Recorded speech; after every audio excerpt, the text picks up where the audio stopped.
Good afternoon. I am speaking to you from Cranbrook, BC, and my name is Gary Toyota.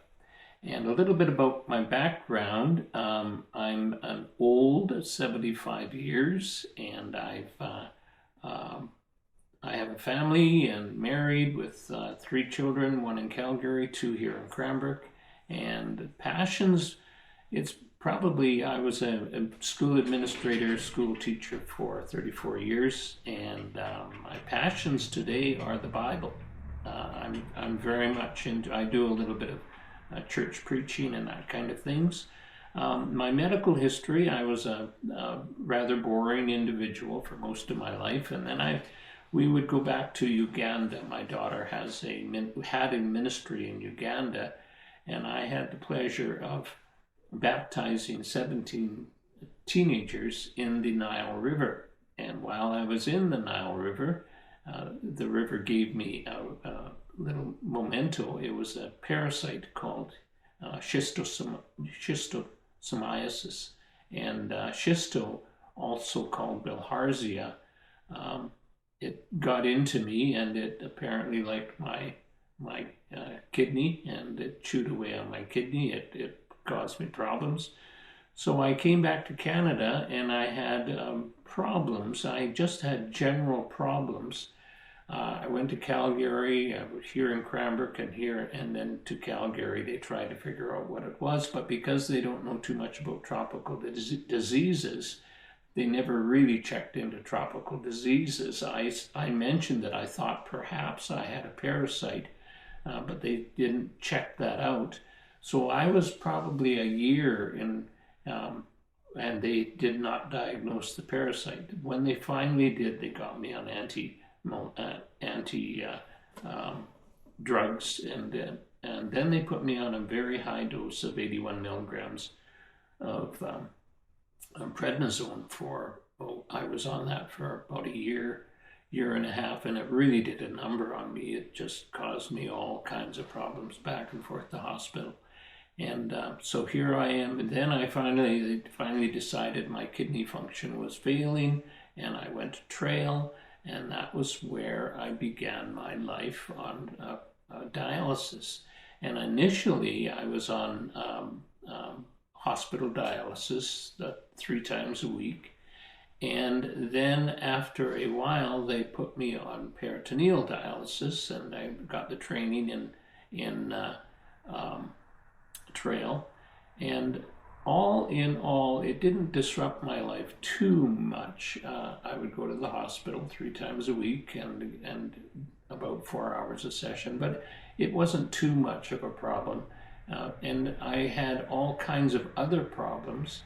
I had 9 different kinds of surgical procedures while I was on prednisone, and then I got into hospital, and I had surgical procedures to put in the lines and various other things. So that was basically my introduction to kidney problems. I was just telling you about my time with hemodialysis here in Cranbrook and over in Trail, and I was quite comfortable with that. There were no problems. And then my kidney function appeared to improve, so they put me on peritoneal dialysis and on a machine here at home. So I had the catheters put in, and I'm not one to get too squeamish about surgeries and such. So the insertion of the catheters was no problem at all. I had no problems. It was one night overnight in Trail, and that was the beginning of PD dialysis. While I was on the machine at home, the first evening was, Shirley, my wife, and I were paranoid about hooking up and all that kind of thing and doing all the right things, but we managed to get through it, and I was on PD home dialysis for about 2 years. During that time, with the machine, it was I think it's a 40-pound machine, and we managed to travel.